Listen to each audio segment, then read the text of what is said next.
শেষ করে দিল। পারভেজ নামক এই ছেলেটি একটু হেসেছিল, আচ্ছা ধরে নিলাম সে মেয়ে দুইটাকে দেখে হেসেছে, শুধুমাত্র হাসির জন্য একজন মানুষের জীবন আপনারা কেড়ে নিতে পারেন। সোশ্যাল মিডিয়ার মধ্যে প্রত্যেকটা মানুষ আপনাদের ছবিগুলো শেয়ার করে বলছে আপনাদেরকে দেখলে রাস্তার কুত্তাও তাকাবে না, আর মানুষ হাসবে তো দূরের কথা। আপনার বয়ফ্রেন্ডের সাথে আপনার কিসের সম্পর্ক, শারীরিক নাকি মানসিক? এখন মানসিকের চেয়ে ফিজিক্যালি সম্পর্ক মেয়েদের সাথে ছেলেদের বেশি হয়ে যাচ্ছে, আর যার কারণে বয়ফ্রেন্ডকে ফোন দেওয়ার সাথে সাথে এসে আরেকজনের জীবন কেড়ে নিছে। যে বা যারা তার জীবনটা কেড়ে নিছে ইতিমধ্যে সিসি ফুটেজ তদন্ত করে কিন্তু তাদেরকে শনাক্ত করা হয়েছে, খুব দ্রুতই তাদেরকে অ্যারেস্ট করা হবে, জানতে পারবেন বাকি ঘটনাগুলো। এই সকল মেয়ে নামক ডাইনির দল কিন্তু আমাদের চারপাশে ঘুরে বেড়াচ্ছে, এরা ছেলেদেরকে ব্যবহার করছে বাজে কাজ করানোর জন্য। অনেস্টলি ভাই, কোনোদিন কোনো ছেলে এদের দিকে তাকানোর কথা না, এদের দিকে মানুষ কেন তাকাবে? আচ্ছা তাকাইছে নাহলে ভুলবশত একটা ছেলে আপনাদেরকে দেখে একটু হাসি ঠাট্টা করছে, এটাতে এমন দোষের কি হয়েছে? আপনি যে গাড়ির পিছে বসে বয়ফ্রেন্ডের সাথে মনে করেন কাম সেরে দিয়েছেন, সিপাসাপিতে গিয়ে যৌবন জ্বালা মিটায় ফেলছেন, আচ্ছা এই যে আপনাকে নিয়ে এই ধরনের কথাগুলো বলছি, আপনি হয়তো বা ভিডিওটা দেখবেন, আপনার কি লজ্জা লাগে নাই? এখন তো আবার আপনার বয়ফ্রেন্ডকে পাঠাবেন আমাকে দুনিয়া থেকে শেষ করে দেওয়ার জন্য। পারভেজ যদি হেসে জীবন দিতে পারে, আমরা সত্য প্রকাশ করে তারপর জীবন দিব। তবে মনে রাখবেন এই পৃথিবীতে পারভেজ একা নয়, আমরা সবাই একত্রে রয়েছি। সোশ্যাল মিডিয়া এটা নিয়ে যেভাবে পোস্ট করে প্রতিবাদ করা হচ্ছে, সেইভাবে অফলাইনে এটা নিয়ে প্রতিবাদ করা হবে। সেই সকল মানুষ বেশি হাইনার দলগুলোকে আর রেহাই দেওয়া যাবে না, এরা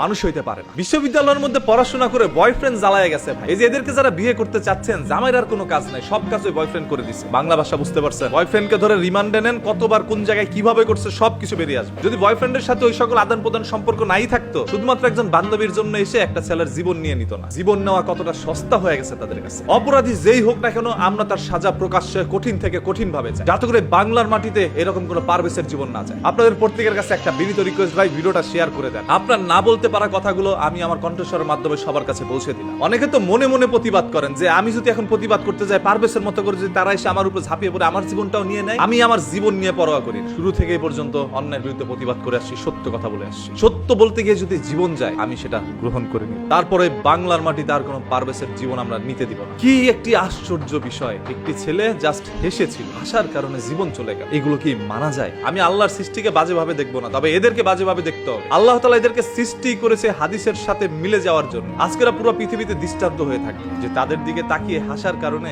তারা জীবন কেড়ে নিয়েছে তাদের বয়ফ্রেন্ডের হাতে। এবার কেঁচো খুঁড়তে গিয়ে বড় বড় সাপ বেরিয়ে আসবে। কতগুলো সাপের সাথে আপনার সম্পর্ক হয়েছে সব বাঙালি জনগণ জানতে পারবে। পারভেজকে তো আর আমরা বাঁচাইতে পারি নাই, এখন সবাই তার জন্য দোয়া করি যাতে করে মহান আল্লাহ তাআলা তাকে জান্নাতুল ফেরদৌস দান করেন। পারভেজ যেই দলেরই হোক না কেন, একজন মানুষের জীবন কেড়ে নেওয়া হয়েছে, এটাই হচ্ছে বড় কথা। যার উপরই অন্যায় করা হবে আমরা সেটা নিয়ে প্রতিবাদ করবো, কারণ আমরা কোনো দলের নই, আমরা সাধারণ জনগণ। এই দেশে জনগণের চাইতে শক্তি কোনো দলের হইতে পারে না।